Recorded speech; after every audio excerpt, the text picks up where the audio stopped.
Hiya, I'm Davin from Brewbitz.com. Behind the camera we got James. Say hello, James. Right, it's a hot summer's day, and on a hot summer's day I love a cold pint of refreshing cider. So I brewed up a John Bull cider kit a couple of months ago, and it's okay.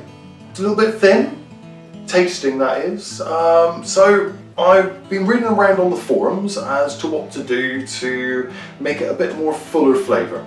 And one of the things that guys have come up with, or gals have come up with, is to use 2 cans instead of the usual 1, but not adding extra sugar.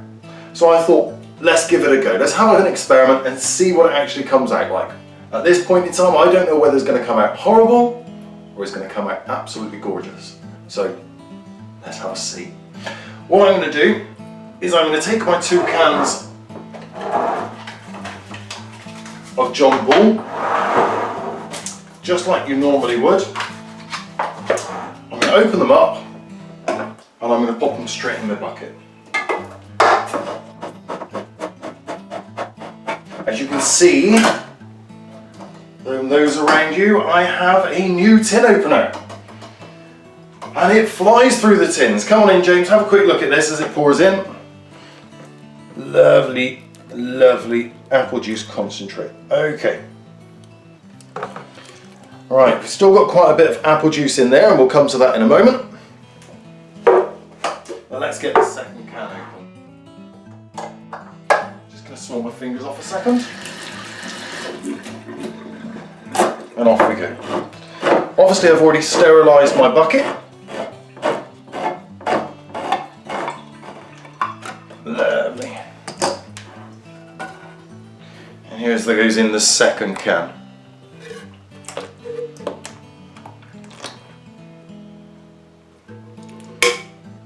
Lovely. Right, so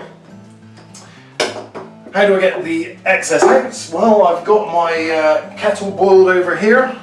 And if you give me just 2 moments, I'm just going to get a jug. My jug.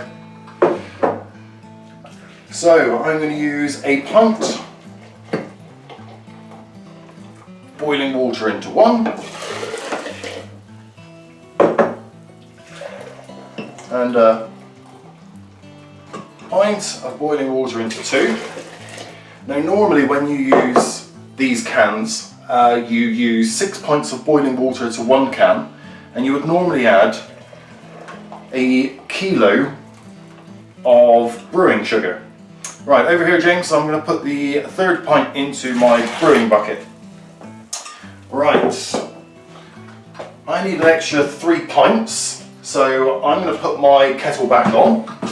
So come back to me in a few moments while I've got my kettle boiled. Excellent, kettle's finished boiling. So let's put my other 3 pints directly into my bucket. Number 4. Number 5.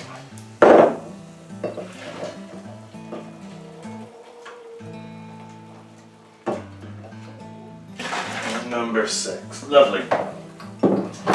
Take my sterilised spoon and I'm going to give it a stir. Not too close, Jane, because you get the camera covered up in steam.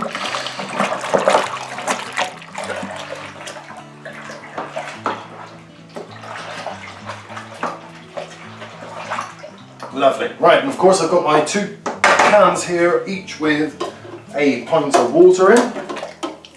So I'm just going to get all the extra gloop out of these. Lovely, like so, and in that goes as well.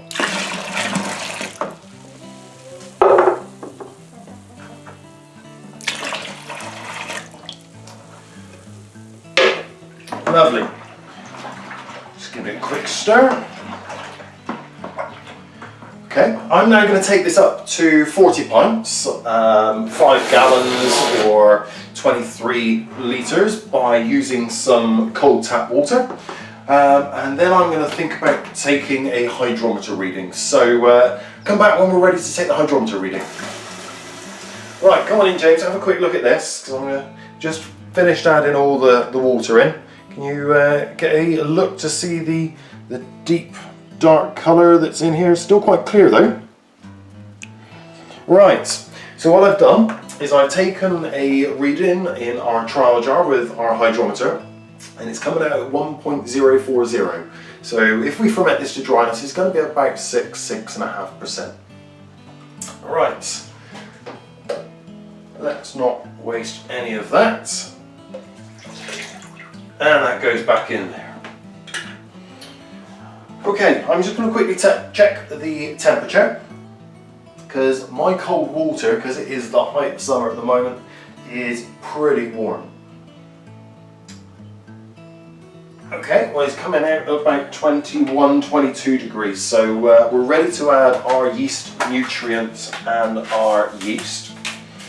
So in the tops of these John Bull kits, a little bit of card to hold it in place, and inside then you've got 2 sachets of nutrient and 2 sachets of cider yeast. So what I'm going to do is I'm going to simply add our yeast nutrient sachets. There's one, and the second one as well. This will help get the yeast working and get it eating up all that lovely sugar in there. Because the specific gravity is so high, I'm not going to add any extra sugar to this, which is what you would normally do to a single can kit. But as I said, I'm not going to do that. So yeast nutrients in, give it a stir, get it all mixed in.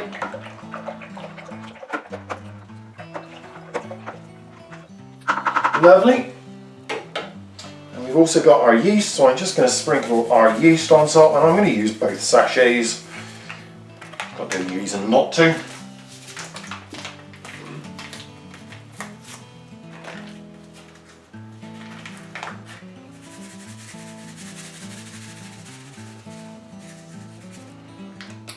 Right, and that goes on top like that.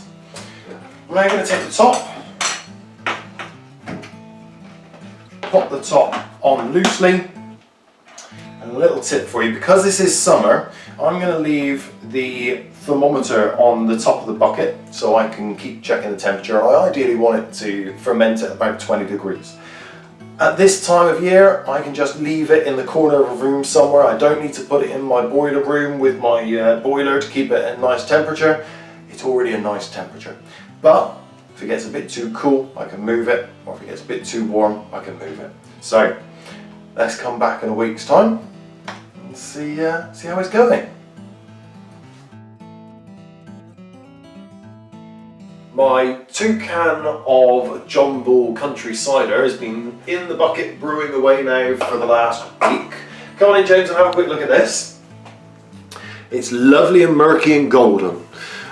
Right, it showed signs of slowing down a few days ago, so I've been taking a reading in my trial jar with my hydrometer for the last couple of days, and it's permanently been at exactly 1. So it's time to look at the next stage. And what I'm going to be doing is I'm going to be putting it into a pressure barrel. Now, I've sterilised my pressure barrel, and I'm going to be transferring it into it using my simple siphon. But before we do that, we need to add some sugar. This is to help create your secondary fermentation. So it creates a bit of carbon dioxide in the barrel and gives us a bit of pressure to protect the cider whilst it's in the barrel. Right, so let's get siphoning. So in goes the simple siphon and a good old suck. Remember not to put the siphon in too deep because you've got a lot of sediment at the bottom, we don't want to disturb it. Perfect timing for a glass of wine. I finished siphoning off. Come on in, James, and have a look at the goo we've left in the bottom. Yucky, yucky, yucky. Right, we don't need that anymore. It's all in the barrel, so I'm going to pop the top on. And I'm going to put this somewhere warm again, about 20 degrees or so for the next 48 hours, and then I'm going to transfer it to somewhere a little bit cooler so it can have time to clear. And then hopefully in a couple of weeks I'll pop a pint off, try it, and I'll let you know what a toucan John Bull cider tastes like.